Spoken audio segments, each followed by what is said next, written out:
it rooted itself in some part of our heart and our life. The first type is not really a character, but it's an absent character, the unknown thieves who set upon this man, this Jewish man on his way to Jerusalem. And in his gloss on this, the Pope suggests that the fact that we don't know the thieves is significant, right? That we, like the Good Samaritan, come upon a world in which people are already suffering, in which they suffer from dark shadows, he says, which I take to be an indication of sort of historic and structural and systematic forms of oppression or violence or alienation that it's hard to hold any individual responsible for. And so we have to make a decision like the Good Samaritan to sort of take responsibility for the suffering that we see in the world around us. The inveterate tendency to avoid that responsibility, to avoid the sort of call of the neighbor, is exemplified by the priest and the Levite, the second type he sort of unfolds for us. He calls them bystanders and passers-by, right? People who remind us that perhaps in large and tragic ways, but more often in very small and daily ways, we indulge our tendency to selfishness, right? To self-concern, to promoting our either comfort or needs ahead of those around us. And then, of course, there's the Good Samaritan, who we should not forget in the sort of political and religious economy of Jerusalem is a political and religious rival to the wounded man, right?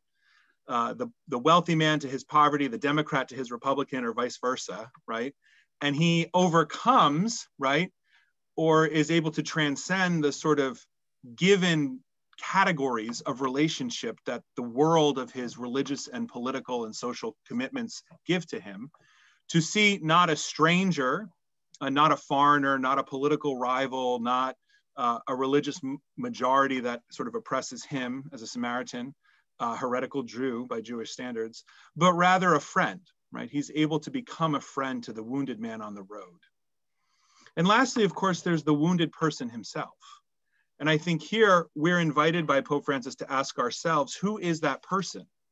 Who is the stranger in my life, in the life of my family, my neighborhood, my school, my dorm, my community, my nation, in the world that I live in? Who are the people on the peripheries for me? And later on in the encyclical, Pope Francis will make it very clear, this is not only the sort of peripheral people he labels in important ways, the poor, the death row inmate, the people who suffer from political oppression in various ways, but there are also people who he calls existential strangers, right? People who may live very close to us, may be in our own families and our homes, and yet suffer from alienation or isolation in some way. And so I think it's important to remember, because of later comments he'll make about sort of a global view, but also a local view, that the call is always to love the stranger in our midst first, as a kind of exercise in spiritual discipline for learning how to love the stranger whom we can't see or who lives a country or a continent away. I am teaching a course right now on friendship. And so one of the other points I just wanted to reflect on a little is the way that this encyclical stands in a lengthy tradition of both philosophical and theological reflection on this particular kind of love, right? Francis signals out friendship as the sort of type or category of love we're meant to extend to those that we live with. And for the philosophical tradition, beginning with figures, for those of you in core classes like Plato and Aristotle, true and deep friendships are between people who in some way belong to one another. Aristotle says friends need to live together. And he doesn't just mean sharing space, but rather that they share their inner lives with one another and in a way come to love the same things, and so in a way share an inner life together. And Christianity picks up this idea, for those of you in the core with Augustine, who we're going to be turning to in a couple of weeks here, or this week even, and understands that harmony to be a shared love of God and a shared love mediated by Christ that sort of harmonizes our hearts and our wills and our desires, that brings them into unity with each other, because each is first a friend to Christ and able to love others sort of with God's love, not only with our sort of vulnerable and fragile and unstable human loves. And so friendship with Christ expands my capacity in a way that Aristotle or the Greeks wouldn't recognize, to be a friend to others. Because I don't only love, and the obligation to love doesn't only originate out of my own spontaneous preference for this person rather than that person, the people close to me rather than people far from me, but rather commits me to the example of Christ, who extends his love in friendship to all of us, and especially those who cannot reciprocate that love in any way, and certainly not proportionally. And so that helped me make sense of the last few chapters of this encyclical, which begin to talk about social friendship and political love, which on first glance seem to kind of strain metaphors to the point that we kind of can't recognize them or don't understand them in the same way. But I actually think his call for what he calls a politics of the common good is the sort of inevitable outgrowth of this sort of cultivation of a spirit of friendship. If I really learn to love another well as a friend, and if that love is rooted, for friendship for the Christian is rooted in divine filiation, to use a technical term, right? Because we're all children of God, including, as he says, our interreligious and non-religious brothers and sisters, right? As a Christian, I'm still committed to believing that they're a child of God, even if they don't believe it about themselves, right? Or if they don't use the same name for God or don't recognize the God that I recognize. I'm still called to extend that same sort of fraternal, filial love to them in ways that transform our relationship. And I think what's fascinating about this is that writ large, and he never loses sight of the fact that it has to begin in what he calls a personal conversion, right? This is not merely a question of Catholic or Christian systems coming into play. He never loses sight of the individual heart. But social friendship and social love are groups of people who are personally committed to this vision of human community working together. And for me, and he doesn't quite spell this out, but I think it's fairly clear in the final two, 6th and 7th, the two of the last chapters, that sin isn't the only thing that can be structural, right? Popes, the last 3 popes have begun talking about structures and systems that result in sinful conditions. But Pope Francis makes it pretty clear by implication that love can be structural, right? Beyond individual acts of charity or compassion, my own personal willingness to enter into the suffering of another person, communities of people can exercise redemptive agency, right? They can do good in the world on a scale that exceeds what I could do for others on my own. And so the response for me that this encyclical suggests is that in the face of these overwhelming systems, right? The whole opening chapter that recalls Gaudium et Spes in many ways, of this world that is so large and globalized and beyond the capacity of any individual person to change, no matter her sanctity, requires the response of the Christian community and really of the human community, rooted in a vision of sort of fraternal and friendly love to respond. So structural sin requires structural love. And he borrows a term from Pius XI, who speaks about political charity, love at the level of politics, where my love for my neighbor transcends the zip code or the area code of our neighborhood and extends to anyone who is in need. And I'll end by suggesting Pope Francis, who has a flair for the dramatic, speaks to the most extreme examples of who my neighbor could end up being. The stranger, certainly, the immigrant, but also the inmate, the justly convicted inmate on death row, right, is someone whose salvation and redemption I need to earnestly and passionately work for. And that leads him to formulate one of the more striking claims in the encyclical, though not without precedent in recent Catholic thought. He calls for the abolition of the death penalty. But it's also still an appeal to hearts, right? He's asking us to feel differently about people who society has judged, in many cases rightly, as unfit to have their own freedom, and yet challenges us to hope for more for them, to hope for their healing and redemption, and to sort of take part in that. So I'll end my comments here by saying the other quote from Chesterton is that the paradox of history is that each generation is converted by the saint who contradicts it the most. And for me, Fratelli Tutti suggests that the witness of St. Francis of Assisi to a kind of universal fraternity, a friendship that reaches beyond my preferences to include everyone that I meet and even those that I don't, particularly those who come to me as a stranger, as an immigrant, or as a criminal, places a high bar, but it's one that he thinks we can meet. So thank you very much. Thank you, Dr. Floyd. We now turn to Dr. Radwan and his presentation.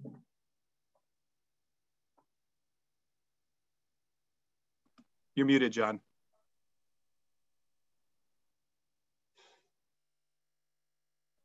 Thank you for catching that.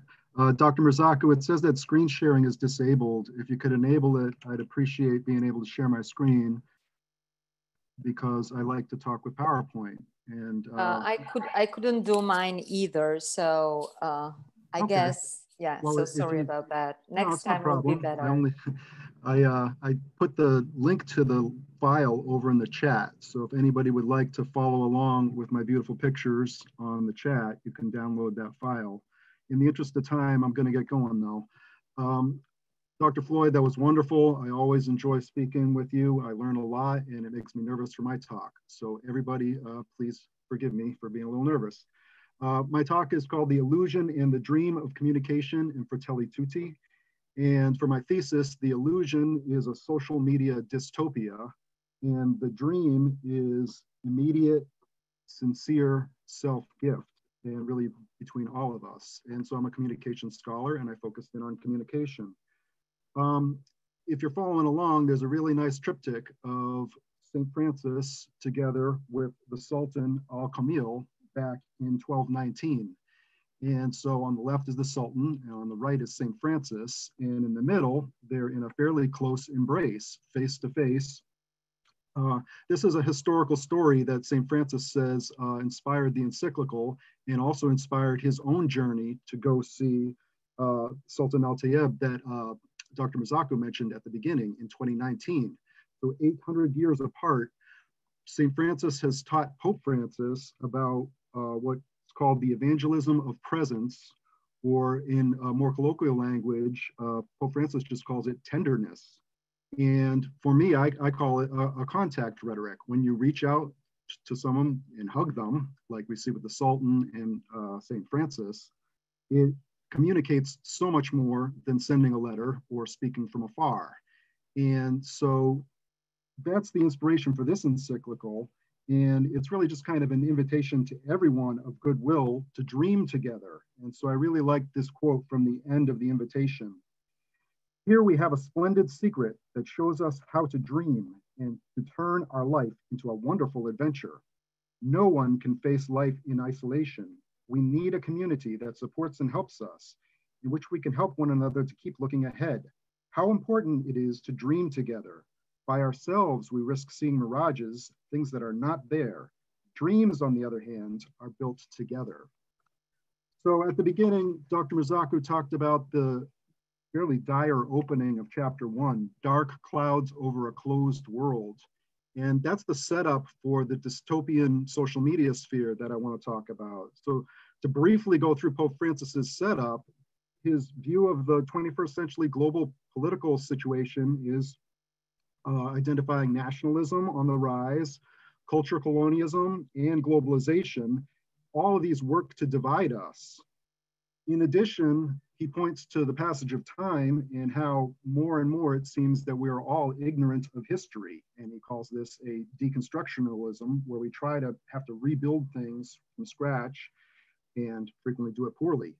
You especially see this in international relations with war and slavery. And so that's credited to lust for power, where we really have turned our communication, our political communication, even when it seems to be something good, like defending a value, he says it turns into, quote, hyperbole, extremism, and polarization.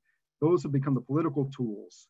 And employing a strategy of ridicule, suspicion, and relentless criticism in a variety of ways, one denies the right of others to exist or to have an opinion. And that's a pretty major indictment of our political system. Then on top of that, his very next point is human rights, and he focuses in on borders. And so if you're following on in my PowerPoint, you might see a very nice picture of the US-Mexico border. Pope Francis has previously spoken on walls, and he cites himself here. And so one thing I like about his style is he's just so clear and blunt sometimes. When it's clear, he tells you in 4 words. So here's a quote leading up to some very blunt clauses. Isolation and withdrawal into one's own interests are never the way to restore hope and bring about renewal. Rather, it is closeness. It is the culture of encounter. Isolation, no. Closeness, yes. Culture clash, no. Culture of encounter, yes. And then his last little setup before he gets to the social media dystopia is the pandemic.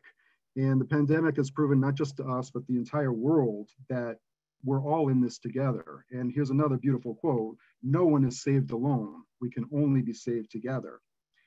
And so if you're clicking along, there's a kind of scary picture of someone addicted to social media. It's a cartoon, it's a mural, it's trying to get a point across. I picked it, but it's only half of the dystopia, or it's only like the micro level of dystopia. It's one person's problems. When you start thinking about the bigger picture of our social media sphere, we get to what Pope Francis calls campaigns of hatred and destruction, where it's not just one person, it's organizations working to pull the world down. And so, in my view, in a very short passage, paragraphs 42 to 50 in chapter 1, Pope Francis and his co-writers, his team, managed to condense the problems with our world into just a few pages. So we live nowadays in a technocratic surveillance culture where the society of the spectacle is at the top. So spectacular things, shocking things sell. On top of that, we've laid a culture of critique where we analyze things literally to death. And on top of that, we've got what film scholars have been teaching us about for over 100 years now, scopophilia, pleasure in watching. And so you start to combine all these things together, and we have something that could seemingly be miraculous and amazing. And really, at the beginning of the internet era, many people thought it would head this way, where you have the ability to share globally, and you have the ability to interact globally. And we've taken that potential and turned it into an era of disrespect, non-privacy, cancel culture, and really a war, anonymous keyboard warriors. And so what's happening is we have a pseudo-unity, and that false unity is built around enemies, and thus it can never stand. Bonding over hostility is not a true bond. And so things that we see all the time nowadays, like ideological bravado or fanaticism, the connection between verbal and symbolic violence and actual violence, it's a real tragedy. And then especially to Pope Francis's credit, he announces that he notices this trend even in Catholic media. So of course, not all of it, but some Catholic media outlets and of course individuals are headed this way.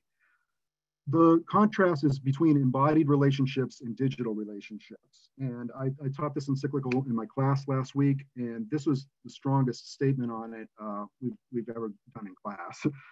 Usually we say things like, well, you got to work really hard and try to relate through social media. And Pope Francis just comes right out and says, well, you can only do so much. So his quote is, digital connectivity is not enough to build bridges. It is not capable of uniting humanity. And so it would be nice if it was, but it's had some time to prove it, and it's not.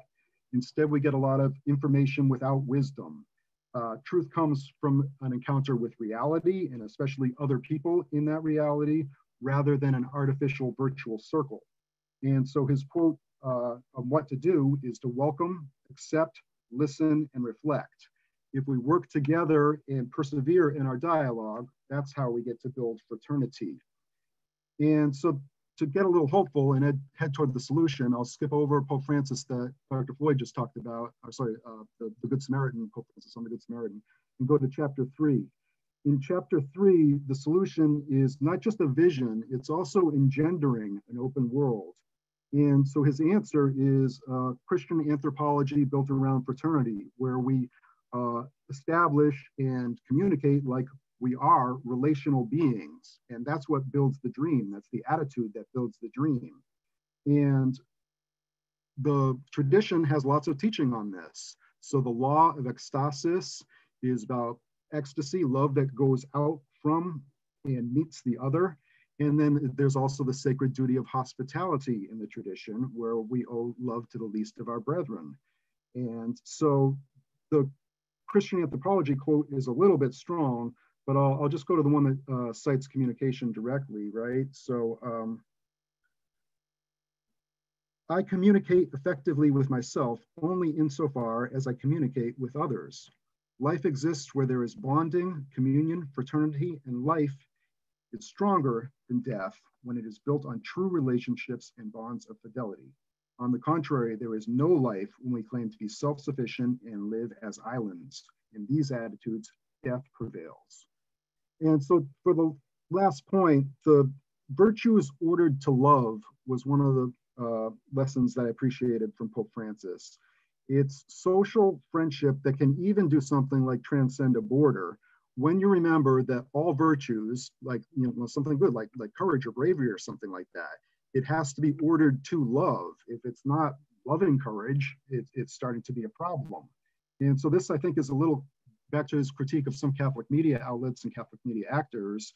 This was what I saw as his answer to that trend.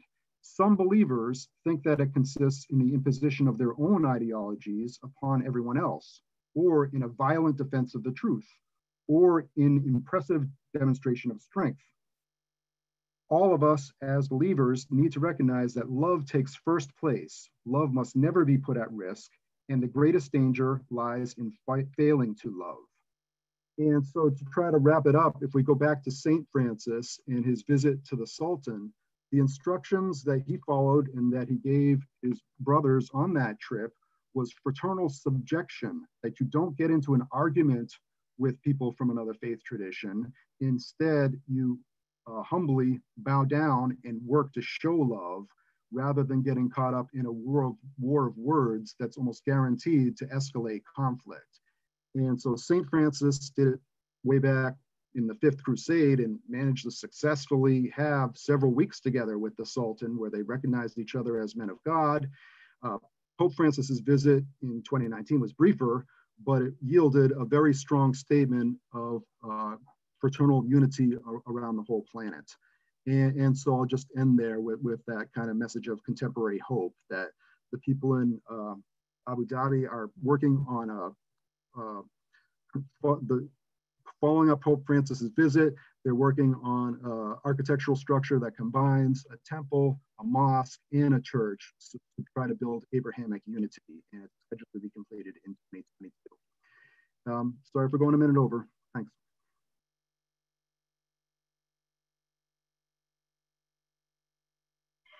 Thank you, Dr. Radwan. Your PowerPoint, I have to say, was wonderful. And if people didn't open it up in the chat, I encourage you to do it, especially that image. You have two images side by side of St. Francis with the Sultan and Pope Francis with, I guess it's with the Imam from Egypt. Is that correct? Is that who that? Beautiful juxtaposition of images. So thank you very much. Our next speaker is Dr. Joseph Rice from the Immaculate Conception Seminary School of Theology. Dr. Rice. Thank you, Nancy, and thank you, Dr. Radwan, for the wonderful presentation. I really enjoyed it, and I especially enjoyed your last slide, which I think opens the door exactly to where I would like to go in this presentation. As I was reading the Encyclical and really enjoying reading the Encyclical, I was thinking of something which comes from Thomas Aquinas, the idea that when we study the history of philosophy or of theology, we shouldn't be so much concerned with what people have thought. Rather, we should be concerned with what's true.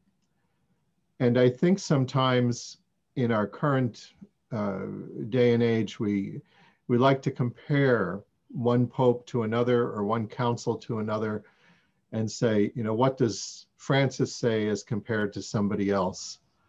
Instead of saying what is true and what is the Holy Spirit saying in the church.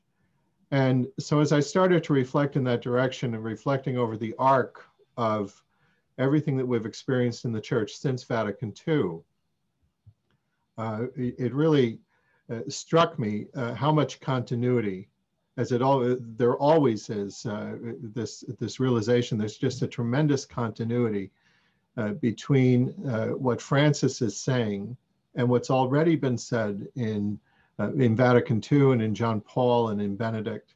And I'd like to trace out a couple of elements of that continuity, starting with Gaudium et Spes and the notion that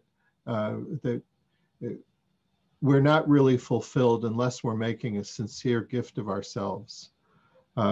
This is an idea that that we find in, certainly in the thought of John Paul II. And Francis quotes John Paul II at key moments throughout this encyclical, but he also quotes other philosophers like Gabriel Marcel and Paul Ricoeur, and some very interesting perspectives on what it means to give myself away to somebody else.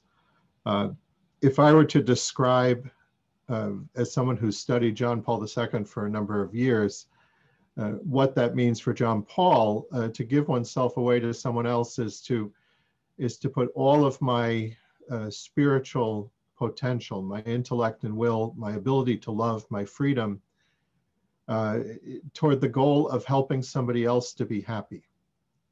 And as I think about this encyclical, that's what I see Francis describing. John Paul in Love and Responsibility says that freedom is for love. And in Caritas in Veritate, Benedict describes a theological perspective on that. But Francis here, in a certain sense, is describing ways for us to exercise our freedom and to bring that freedom into a concrete realization of love for all of the people that we meet. Now, John Paul, in describing how we do this, focuses on three positive principles. One of those is the principle of solidarity, which Francis connects to that wonderful phrase, social love, from John Paul's social encyclicals. And the second is actually something which Francis exercises in this encyclical, and that's the principle of opposition to things that are opposed to love. Dr. Floyd spoke very eloquently of structures of sin being replaced by structures of love. And between the structure of sin and the structure of love, there's the authentic opposition that helps us to turn away from the structure of sin and to turn toward the structure of love. And at the heart of that is turning toward Christ in the other person.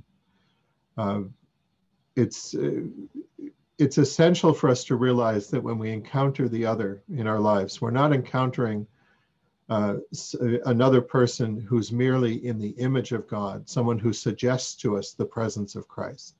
Certainly every human being that we meet is a sign of the presence of God in our lives. But Jesus has told us something more profound, which is that when we meet another person, we really are meeting him.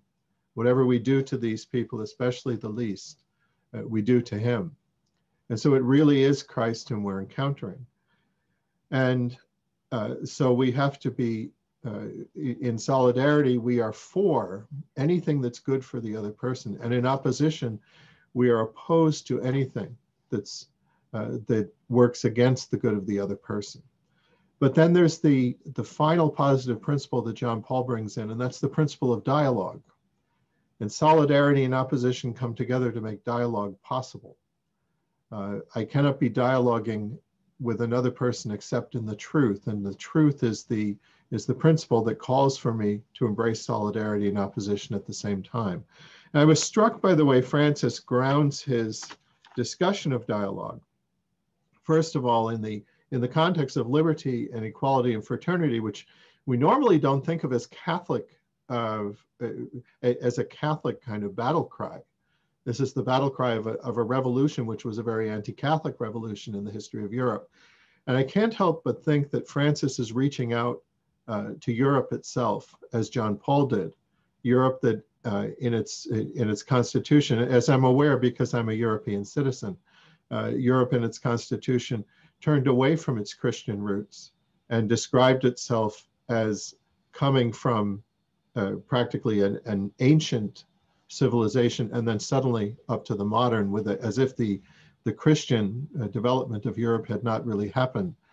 And what Francis does is he takes liberty, equality, and fraternity, and in a very beautiful way corrects them by inserting into them the principles that John Paul has laid out, the principles of solidarity and opposition and dialogue. I thought that was just wonderful.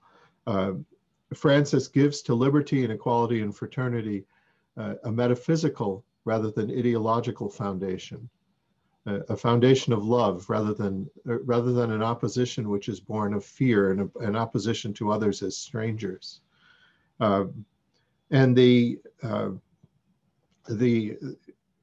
kind of dialogue that John Paul calls for and that Francis is developing in this encyclical is a dialogue that is based on the understanding that the person in front of me, again, isn't just representing Christ, but the person in front of me in a very real way is Christ. And I see Christ in the other person. I love Christ in the other person. And I see all of my actions with respect to the other as actions which are directed toward Christ. We remember the example of Mother Teresa of Calcutta, who, while she was living a life that exemplified everything that Francis is calling for here, insisted all the time that she was not a social worker. And it wasn't about the social aspect of what she was doing. It was about loving Christ in a very distressing disguise. And I'd like then to take this toward one final thought, perhaps, which is how we cross the divide from through solidarity, opposition, and dialogue, how we cross the divide from our own world to the world of others, and how we do that in a way that we can encounter others as neighbors rather than strangers. When we see another person as a stranger, we see another person in the way that Jean-Paul Sartre saw the other person. I was struck actually also by Francis even using Sartrean terminology of a gaze, which I don't think he used it in a technical way, but it called back the notion of how we look at other people. Do we see other people as threats, as competitors, or do we see other people as occasions for us to love? And as more than just occasions, as persons, not even objects, but persons who are so much worthy of our love that we cannot be ourselves without giving ourselves away to these people. And so much of what Francis describes is love of people on the peripheries. In the Good Samaritan, the question is raised, who is my neighbor? And thinking on that, I always think back to Friedrich Nietzsche, who preaches, instead of a love of neighbor, the love of the farthest. But the love of the farthest isn't the love of the farthest as in the love of the person on the peripheries. It's to reduce the other person to a condition in which the person is no longer really involved in me, but the person is an object of my power. And I can describe the person as good within the framework of my own power. And Francis is describing something very different. It's a dynamic of surrender. And I can be a neighbor to somebody on the other side of the world, someone I've never even met, if in my conscience, I'm aware of the impact of what I'm doing on that person. And so it's so important that at the heart of Francis's description of dialogue, there's the appeal to John Paul II's Veritatis Splendor, to the notion of conscience having a metaphysical foundation, a non-relativistic foundation, as Francis makes clear, a foundation which is really a place of encounter with God. Saint Augustine describes this foundation as that intimus intimior meus, the foundation of the pondus meum, where I'm more intimate to more intimate than I am to myself. I find God when I go inside. Noli fora sire. I remember all of these quotations from Augustine, and John Paul develops this in his notion of that singular or proper weight that all of our love has to have, where we encounter God in ourselves and then we encounter God in the other.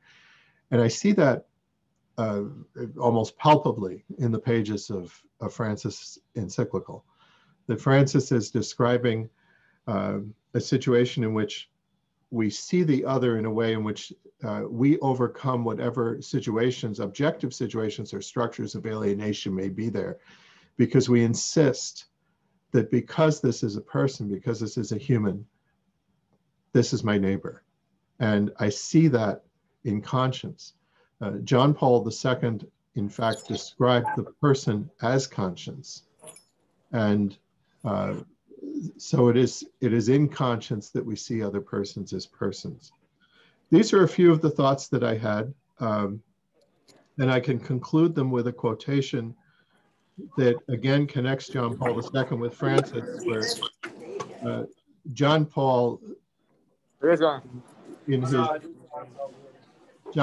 his UNESCO speech, a UNESCO speech in the 1990s, I'm forgetting the actual year right now, but John Paul describes the imperative of building bridges through the formation of conscience. And Francis takes this idea forward toward the idea of building bridges, but it's through the formation of conscience. We form our conscience to see that the other person is never a stranger. The other person is never someone to be alienated, but the other person is always and only a neighbor because the other person is Christ. Thank you. Thank you, Dr. Rice. That was very interesting. And I love the way you're making the connections between the former popes. And maybe some of you remember last year we had the Magisterium Pacis, the teaching of the Magisterium and its connections over time. I think it's a really important thing to look at. So we turn now to Dr. Ciglitano. Dr. Mazzocco, yes? That was not, okay. All right, Dr. Ciglitano. Hi, thanks, Nancy. These are really wonderful presentations, and I'm grateful to be a part of this as well, Dr. Mazzocco and Enright and everyone else. Just a couple of thoughts before I'll just read some things, but I think St. Augustine is a really powerful presence throughout this document, and I think he's not as obvious as some more of the quotations, but especially the City of God, this difference between the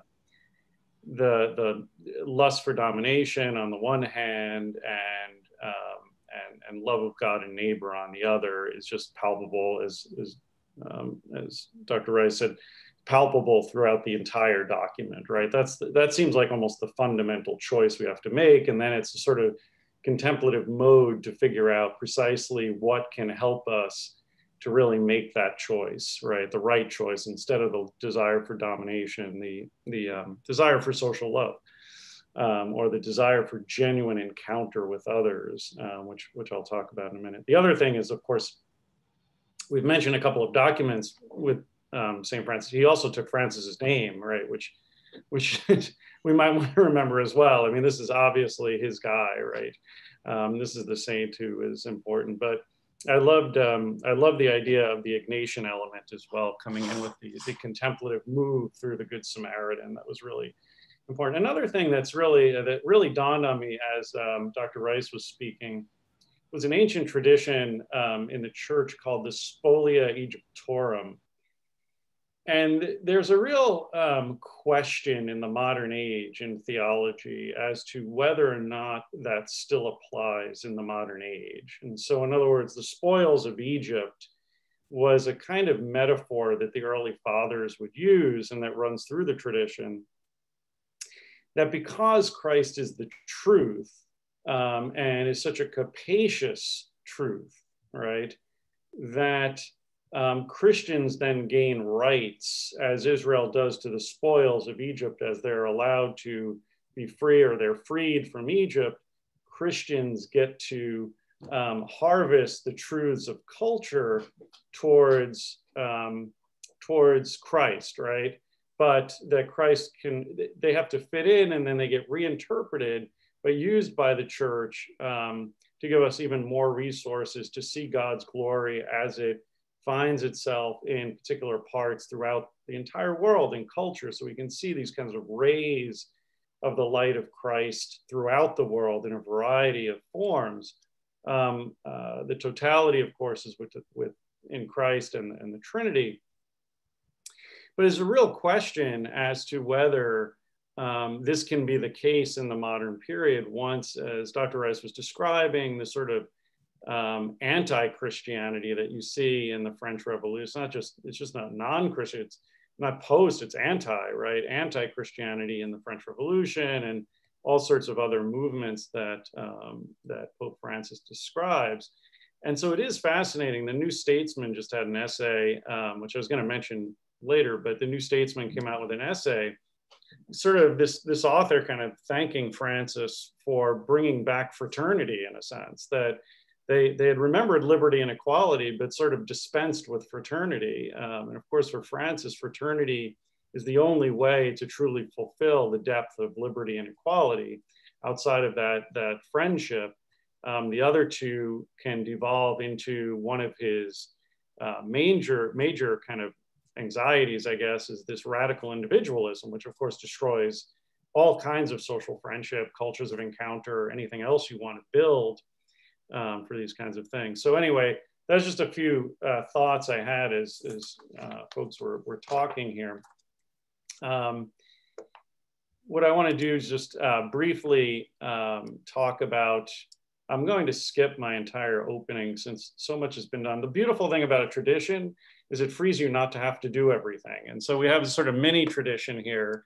People said a lot of wonderful things, and so I can just skip around. So I really focused on two things, building and conversion, in my little discussion here. And the verb build in a number of forms appears over 38 times in the letter. It runs through the entire document and indicates a high premium placed on embodied, proximate human agency and cooperation. There's a real sense, if John Paul II and Pope Benedict both really pushed for courage in seeking the truth, and I think one of the things they've done for philosophy is that, when I read them, at least, I feel like they want to say, look, seek the real, seek the true, don't be satisfied with other sorts of stopgaps. What Pope Francis seems to be saying here is seek friendship and even seek political change. And I'll come back to that in a minute. But the fundamental model for building comes from two biblical stories, one of which, of course, is the Good Samaritan, and the other quasi-sacramental story of the Last Judgment, where the one in need becomes the very presence of Christ in Matthew 25, as others have pointed out. The Good Samaritan is, in the language of the historian John Connolly, for Francis, a border crosser. He reaches out to the person in need without reference to Jewish-Samaritan hostilities. Francis uses this story to remind us of a theme present in Evangelium Gaudi and also Laudato Si, namely time. The Samaritan gives not only of his financial resources, but of his time, where that time probably was filled with other plans previously. But in giving of his time, allowing his plans to be interrupted, coming close to the one in need, caring for his needs, and very important, finding someone else who will assist him at the end. Right? It's not just about him being this sort of heroic figure saving the injured, right? But actually, no, connecting with another person to make sure this person is cared for. He provides a model for building new social bonds and friendships across social barriers. Building is opposed in the document to deconstruction, to relativism, to despair, to determinism, fatalism, and to moral superficiality, each of which Francis thinks ultimately yield to the narrow interests of power and money. Francis wants to rebuild our wounded world, to build a common future, build bridges, not walls, build fraternity, build consensus over time, again, through the slow and gradual cultivation of friendships, build healthy relationships, and I'm going to skip, but in this beautiful turn of phrase, he talks about becoming artisans of peace, right? And I think that would be a great slogan for a school of diplomacy. This, in short, is his dream, to rebuild culture from the ground up. And ground here means family, church, education, local culture, politics, as a kind of ecstatic openness to loving encounter with others, to friendship with the poor, the disabled, the foreigner, the refugee, the elderly, and as Dr. Radwan pointed out, in the flesh, right? Not through digital, I say the same thing, so I'm gonna skip all that. Okay. In this context of building and refusal of despair, that Francis chooses to remind us of a fundamental Catholic truth, and one that may strike post-Nixonian, I'm showing my age here, but post-Vietnam Americans as rather strange and almost naive. Francis proclaims the fundamental goodness of politics and political life. Seriously, he does. This does not actually involve any naivete with respect to how politics actually, and perhaps even usually, operates in the world. But Francis knows that politics is, at its root, the necessary ordering of a society for the common good, and such work should never be denigrated. To denigrate this work is to become lazy and complacent, to allow a kind of political stupor that is no different from despair. One might say that we then get the politics we deserve. For Francis, politics has a kind of nobility to it.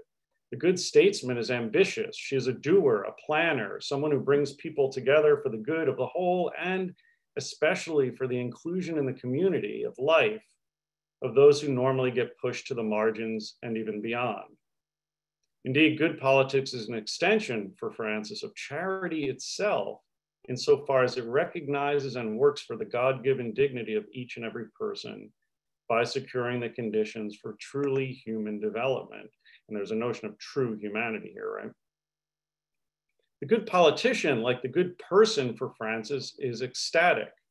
They live outside themselves to build bridges with others, including religious others, whose dialogue clearly, the Sultan who's mentioned, whose dialogue clearly affects much of this letter.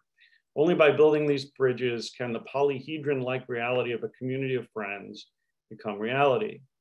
But then there is the tricky little thing of the will. This is conversion. Dialogue is a soft word, as are reconciliation, tenderness, and charity. This is what we have been led to believe, and there is, I think, truth and beauty in such softness. Nevertheless, in reality, such things are the hardest of words. Dialogue, or through words, what it means, is challenging in the best of cases. But in cases of competition over land or money or power, it becomes the knot in one's throat more easily removed through arms than words. Dialogue doesn't mean a chat. It doesn't mean we sit down and swap niceties regarding our cultural traditions and food, although that may be preliminary steps that are necessary, and certainly I'm not against food. Dialogue is the alternative to war. It is through words, because it is not through bombs, camps, cages, ropes, and gulags.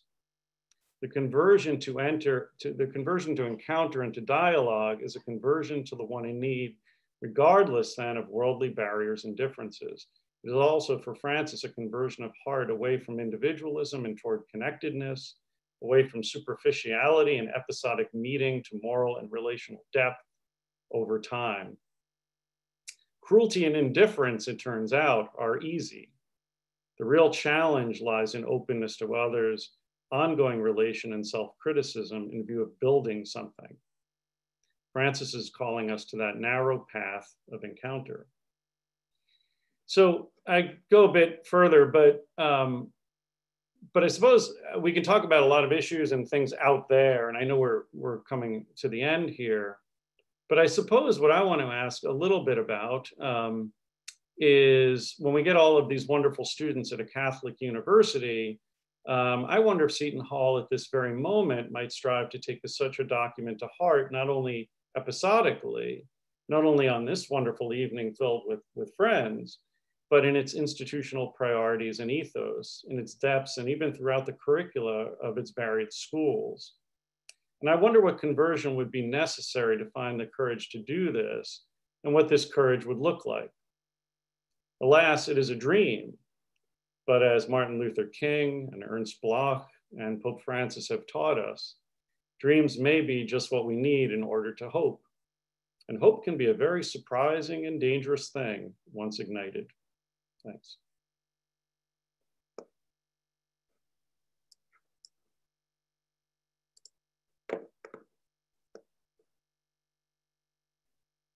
You're muted, Nancy. You're muted. I'm sorry. Your presentations were all wonderful, and I was sorry to hear Dr. Ciglitano wrapping it up, because I was getting something so rich from all of you. So now we're going to open up for questions, and as I said before in the beginning, if you have a question, please, you can raise your hand or you can put it in the chat and I will, speak it for you, whichever you prefer. So.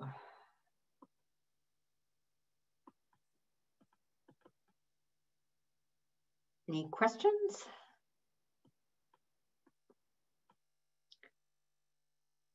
Yes, hello. I don't see the raise hand. Okay. Yeah, Maybe that's a team thing. You can just go ahead and ask it. Okay. Very beautiful presentations. But as you know, right now in the church, we're going through a big divide, especially as a few of you mentioned some of the Catholic media outlets. I believe Professor Radwan, that, they're the wolves in sheep's clothing, 1 and 2. They're really getting American tradition property, that group with the red sash, the Catholic group, they're moving away. They're saying that this kind of talk, and there was a big attack on Sartre in the second Wolves in Sheep's Clothing, which just came out the other day. So how do we deal with this? It's great. Do we approach it with love? But it seems to me that we're becoming fighting instead of loving. They don't want to hear nothing about love. They're scared that if we approach it with love, that we're going to compromise the church and we're going to lose everything that we have, especially our conservative stat. So we keep the church together. Any speaker. If I could say something short to that, it's something that I've always found troubling, that a papal document comes out and the first thing people are looking for are things that could be wrong. And I think if you look at the way the Catholic Church thinks about its organic development of doctrine, and perhaps some of the theologians here could speak to this more than I am, a philosopher, that there's an attitude that we have to take following Lumen Gentium 25, for example, to see every teaching in faith and to see what the Pope is giving us in faith, and also to see in faith that it's not possible that the Holy Spirit is going to change his mind. The Holy Spirit may be speaking to us more intensively about something, but he's not going to have a radical shift. And so whatever is being said has to be continuous with what is being said before. And so when people are looking at documents and looking for radical shifts that they can oppose, that's not a Catholic reading of a Catholic document. The Catholic reading is one that sees the organic development from Christ to the present day. So I would just put that out there, that the way, if we can encourage people how to see church teaching as a gift and how to receive it, that might help to calm down a lot of things where we're receiving something that comes from the Holy Spirit as if it's part of a news cycle. Thank you, Dr. Rice. Does anyone else want to speak to that, or should we move to another question? I think then Professor Enright's Sofia Castillo has her hand up, and then Professor Radwan, right? Okay, Sophia, would you like to ask your question? Yes. First of all, thank you so much to the panelists for giving this amazing presentations. So a little bit of background for my honors thesis. I am establishing a foundation in Costa Rica that seeks to aid immigrants in legalizing their status, but also integrating them into the community. But there is backlash against this type of project in general because of widespread xenophobia. So I would like to ask the panelists, anyone who would like to answer, if you have any advice on how to use the ideas of this encyclical to combat xenophobia in Latin America. Who would like to take that question? Certainly the Holy Father does address that issue. That's a really, I don't know if Sophia, if you've gotten a chance to read the encyclical yet, but he really takes on that kind of xenophobia and how it impacts immigrants and refugees. So who would like to take that from the panelists? Well, I wasn't entirely, so can you say again exactly what the issue is xenophobia, right? And fear of particular people from Latin America, coming into the United States? Is that or you're going to help them? So I am looking at it from a perspective of Costa Rican migration, so people that are coming into Costa Rica. There is some backlash, even from the government. There's xenophobia ingrained, down to the government. So I guess my question is, how can I use the ideas of the Encyclical and of Pope Francis to combat this type of a fear of the other? I see. Yeah, I mean, I think there, for me, there's two different issues, right? The one is, well, what is the Pope saying about this? And that's the one, obviously, he wants people to open up their hearts, right, for this. And he says it everywhere throughout the document. So you certainly have the authority of the papacy on your side. There's no two ways about that.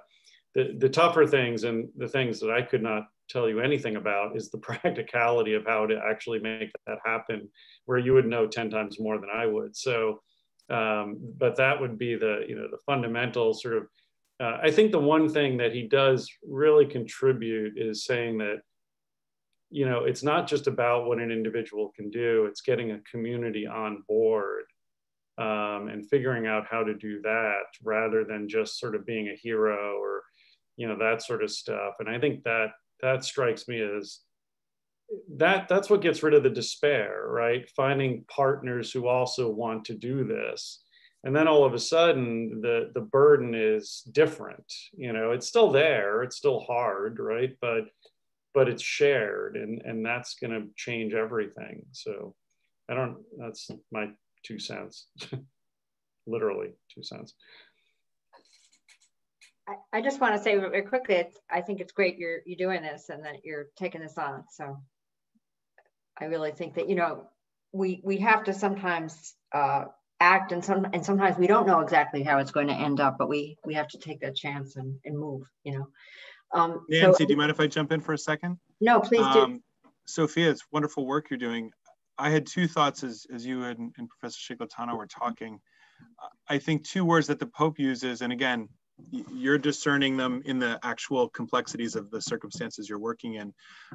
But he validates certainly kind of collective action, right? I mean, the idea of social friendship is finding people who we share this kind of commitment and conviction about dignity with, and sort of leveraging that in productive and healing ways. And the second, but sort of not weighed against that, but in conversation with that, is this principle of dialogue, right? And I think certainly in the North American context, there's this temptation to identify the sort of moral limitations of the people you're opposed to and sort of sit gleefully in your sort of disdain of them. And I do think the Pope pushes against that to say, try to start a conversation and see what happens, right? It may be fruitless, but it may be fruitful in unexpected ways. And if you can do that, if a group of people can have a conversation, then perhaps it becomes more effective.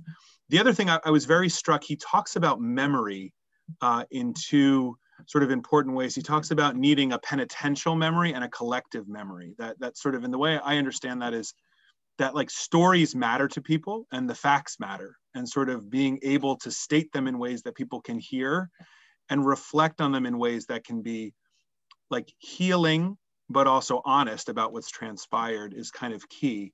So I wonder if there are ways to share stories with people about the people coming into their country, about the sort of high cost of xenophobia down the road, that can sort of begin to open up hearts and minds towards conversion. And I also, there's a question from Dr. Mirabella, and also with Sofia, who is her student. They were wondering if reconciliation type approaches might open up hearts to conversations. So whoever of the panel would like to take that. Well, I would like to say one quick thing to that, because I thought that what Greg was saying, what Dr. Floyd was saying, was going directly toward that. Look, it's building this kind of community is hard, and it's hard work, and it means sometimes, or often it means rolling up your sleeves and doing practical things for other people. But there's a conversion of heart that has to take place, and that's where You know, Dr. Ciglitano mentioned the Augustinian elements here.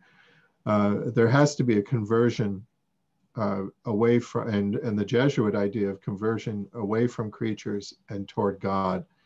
And in this context, we have to be able to see God in the other person. The beginning of that conversion is prayer. We have to be reconciled with God first, or we won't see God in the other person. St. Augustine, somewhere in the City of God, I believe, points out that if we don't see Christ in the other, we will naturally want to dominate the other. I mean, it's the theme of that Dr. Ciglitano was bringing up. And before we can have the reconciliation, before we can let go of the xenophobia, which is a very impoverished reaction to another person, we have to let go of our own insecurities and give ourselves over to Christ. And when we pray, when we are reconciled with Christ, then we're reconciled with the whole world, and we're just going out to find Christ. And I think that's, we can't give up on that. As much as we are speaking often to people who don't thematically know Christ, we're always like Francis going out to the Middle East. We're trying to bring Christ to them, preaching with our lives, even if we can't use words. And I think that's where the whole thing starts. The reconciliation has to start with him, with Jesus, who is the Christ. Yeah. Dr. Enright, if I may add something that kind of, goes in line with what has been discussed so far. I think that we can use even St. John Paul II here, because St. John Paul II spoke about reconciliation, but adding another element to the reconciliation, purification of memory.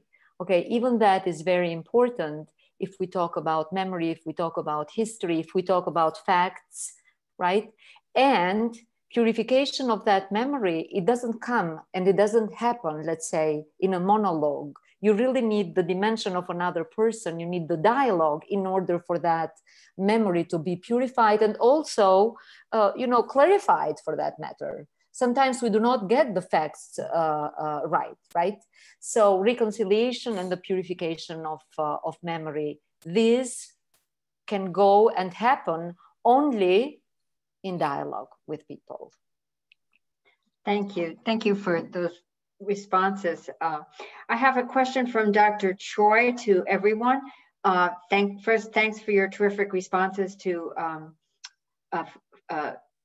Fratelli Tutti. And would you be able to say more about what the social and personal impediments are to the kind of radical option for the poor Pope Francis is calling us to? Whoever would like to speak to that. What are these? Just a quick note that there are sections on memory and truth and reconciliation in Fratelli Tutti too. Speaking to the Holocaust, speaking to the importance of truth telling and truth about, especially things like genocide and et cetera. He refers to the Truth and Reconciliation Commissions. And so there's a lot of that in the letter. So not a lot, but there's substantial sections on that anyway. So sorry, go ahead. Yeah. No, thank you. So what Dr. Choi is asking, what would be these, what can we say about the social and personal impediments to the kind of radical option for the poor Pope Francis is calling us to? If no one else is going to say something, I would like to take a short stab at that, which is to go back to something Francis says in the Encyclical. He briefly refers to concupiscence as something that has been with us from the beginning. In Spanish, the term he uses is desde que el hombre es hombre. In other words, it's built into our fallen human nature. And if we think of what that implies in Catholic teaching, we have a triple concupiscence, the pride of life, the lust of the eyes, the lust of the flesh. And all of that is a disordered attachment to ourselves.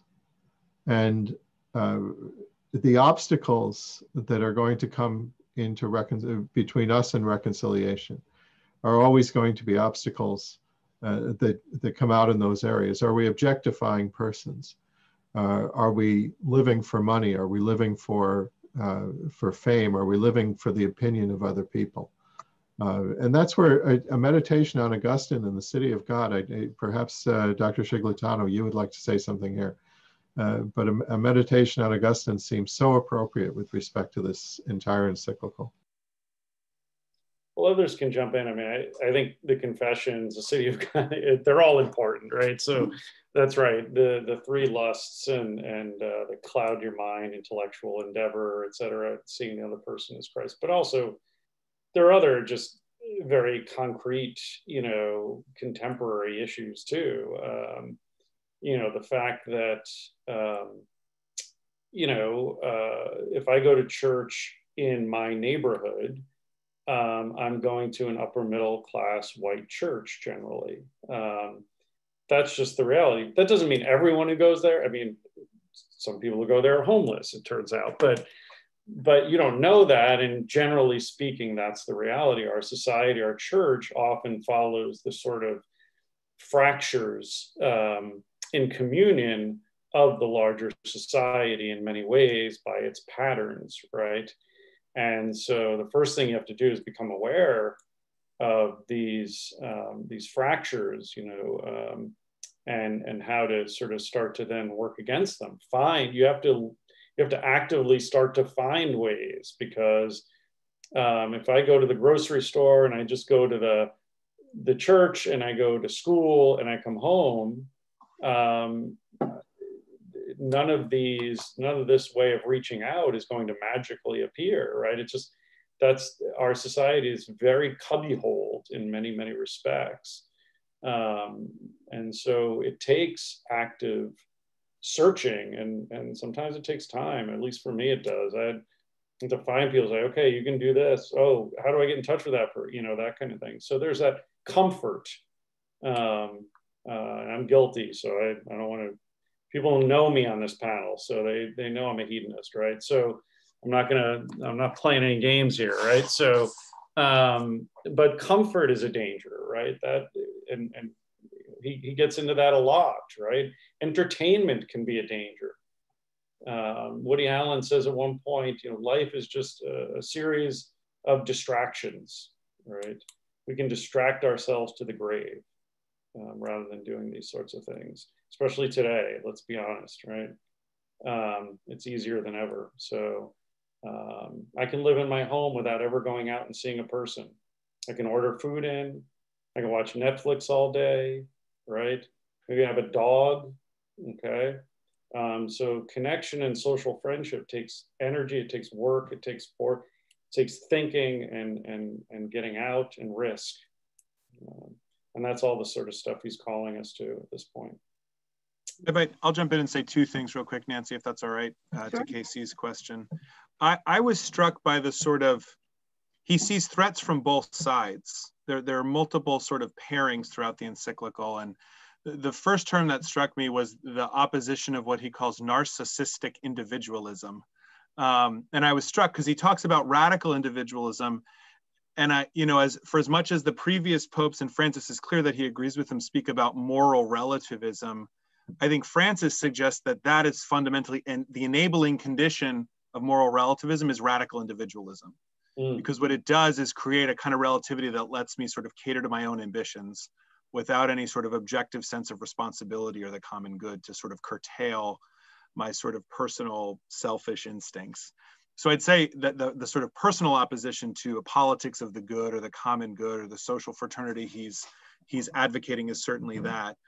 But then he kind of goes global, and he contrasts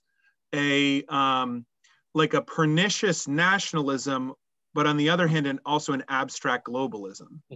And he, in a way, in critiquing nationalism, he sort of rehabilitates the virtue of patriotism, rightly understood, as the thing that ought to drive us to care for the strangers closest to us. And so there are just some interesting moves that he makes that I think are pretty thoughtful about the way that, and he kind of caricatures people who, out of disdain from their own country, care about everybody else, everywhere else in the world, except those people closest to them. And on the other hand, those, and perhaps in a dynamic that's unfortunately more familiar to us, but a kind of protectionist, xenophobic nationalism that only sees a sort of arbitrarily defined group of people as sort of worthy of my friendship or charity. So I think writ large, those are the two sort of more social ills or concerns that he's sort of calling out, so to speak, as the larger impediments or the collective impediments to kind of social fraternity. Thank you, Dr. Floyd. If I could just even jump into that, just based on something you were saying about the Ignatian, understanding of the Good Samaritan, and just that, I think you talked about this in your presentation about how a Samaritan, is the one who would be probably least likely to help. You would think that the two religious Jews are not the ones doing it, and so that that we often will be defining people by like who's closest to us in our what we believe or this or that. But it's like Jesus is saying, be a neighbor to whomever you come across, whether they're like you, whether they believe like you, whether they think like you, and I think that's part of it too. It's physical proximity, but also like even spiritual or intellectual proximity. We have to recognize the neighbor in everybody. And, I thought that was really, that came across as you were talking and in the encyclical as well. So I see from, this is from Dr. Mirabella. Let's see, I think there's a response to KC, that comfort being a danger, and Putnam has a new book out about this. This is from Dr. Mirabella, that moves beyond the bowling alone idea to the decline in community and the rise of individualism, of course, accompanied by consumerism. Don't even need to leave the house to furnish it. And, that's kind of, a particular danger now, I think. Yeah. Does anybody want to speak to that? That's an interesting point. I think, some of you have already touched on it. We could just stay inside forever and just order from Amazon or whatever. Anybody want to speak to that? Maybe Dr. Radwan? I don't know. I don't think you've spoken, and I don't know, but I was wondering if you want to, or anybody want to speak to that. I can speak, but I don't know if I can speak to that book. I haven't read it. But, the consumerism, Francis makes the point that it's a global equalizer that's also dividing us. So it feels like it's uniting us, but then you look at its effect, and it's divisive. And then especially if we go to the peoples on the periphery, they're the ones taken advantage of to run a global economy. So it's a tragedy. And like the next question right after Dr. Mirabella's is just short and profound, right? How can we make a right choice? And, I'm not sure. I chose not to try to talk for a while, though. I sat and listened to a lot of wisdom. And so that might be one hint at a right choice, is it doesn't always have to be an output. We could sit and discern and listen. And then eventually somebody will call on you, like Nancy, and then I'll try to answer in a spirit of love and fraternity, like Pope Francis would say. That's right, John. That's what I got. Sorry to put you on the spot, but just wanted to hear what you had to say on that. All right. Nancy, can I add briefly to that? Of course. I would just go back to the idea of prayer. In answer to Joseph's question, how do we make the right choice? It's in the encyclical somewhere. I'm forgetting where Francis speaks about it, but if we want to understand who we are, we have to encounter Christ, and we encounter ourselves in Christ. And I think that's really the key. Prayer changes us, and then we're able to change the world. But if we try to do that without prayer, we can't even start, because we're doing it alone. We're doing it without Christ, and we're not doing it in Christ. So I would start there, and I think prayer and community too, not just prayer by ourselves. That we have to build bridges through prayer, and then if we're a praying people, we'll be a dynamic people, and we'll be able to do all of these things almost without effort. Because we'll be carried along by the Holy Spirit as we go. But if we do it on our own, I don't think there's much we can do. Yeah. That's a topic in another letter he writes, actually, an exhortation on Pelagianism. It's one of the major heresies in the modern world, right? This this idea that we can save ourselves just on our own. This one is full of agency, right? It's very stressing agency and getting out, and you know, and the other one says, yes, but if you think you can do this alone and save the world alone, you're going to use technocratic means, you're just going to resort to power, and you're going to or individualism, and wind up destroying people instead. So it's an interesting. I'll just add quickly, I was struck by, because it dovetailed with some of the stuff from the Symposium on Racial Justice, where all of our speakers said reading a book is a form of activism, or can be.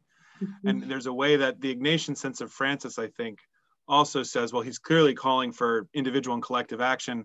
At the same time, the cultivation of one's interior life can be a first step towards sort of engaged and, you know, engaged commitment to justice and to charity.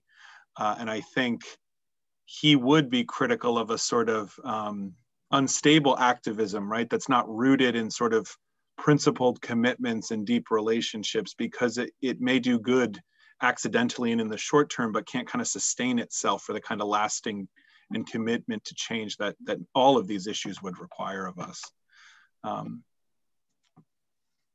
Very, very good point, Dr. Floyd.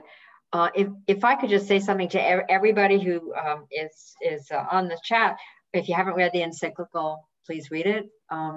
That's a good place to start. Start with that book. It's a short book, and it's wonderful. Well, it's pretty short. So any other questions? Is there anybody's question I missed in the chat? Or I'm trying to see if there's hands up or questions in the chat, but I don't think I see any. But if I missed you, please, or somebody else sees a question, please let me know, because we're just about ready to wrap it up. Anybody have anything to ask? One more thing. You know, this is great, the Catholic intellectual discussion, but the main thing we have to realize that Christ is the Savior, and when Christ the Emperor, the Pantocrator, comes back, he'll take care of all of this. Keep that in mind. Yeah, I think you just better find us working. yes, that's right. There you go.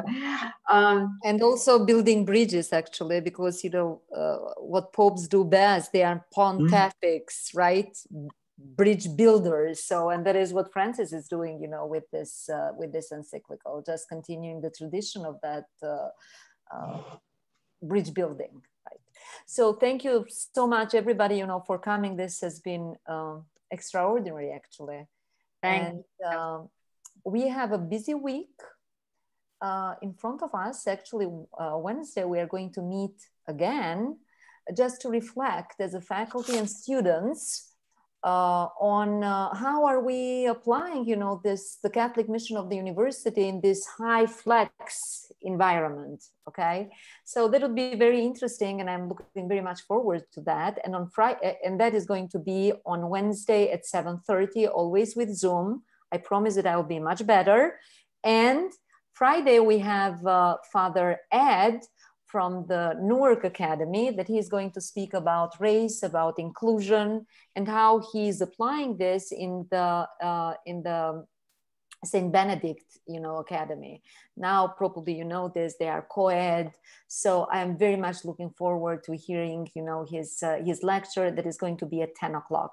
I'm going to send another invitation to people, but this is fabulous. And thank you very much for your contributions. Nancy, do you have anything to say?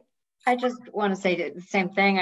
This was really wonderful, and I just feel very inspired. And thank you, everybody who came, and for all our presenters, and for Dr. Masaki for organizing this. So to be continued. All right. To be continued, yes. Bye. Thank you so much. Bye, everybody. Good night, everybody. Good night. Good night, all. Good night. Good night, Maribel. Bye. Tap out. Good night, John Boy. Oh. Good night, everybody.